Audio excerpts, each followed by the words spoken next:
ไปโลกาเนาะถ้าพี่น้องมาส่งสวนก่อนไปโลกา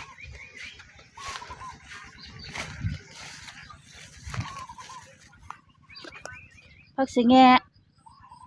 มะเขือโอ้แม่นผักกระแยงมะเขือหอมเปรย์นี่ผักกระแยะ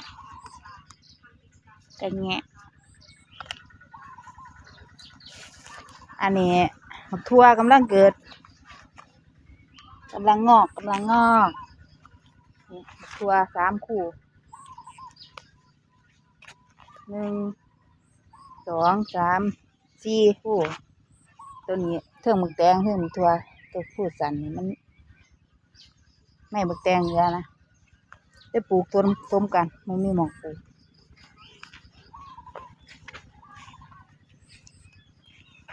อันนี้หมึกแดงกำลังเกิดขึ้นกันพี่น้องปลูกได้2 คืน 3 วันเมื่อแรงคืนที่ 3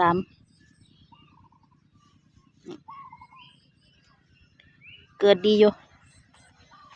อันนี้ผักอีเลิศ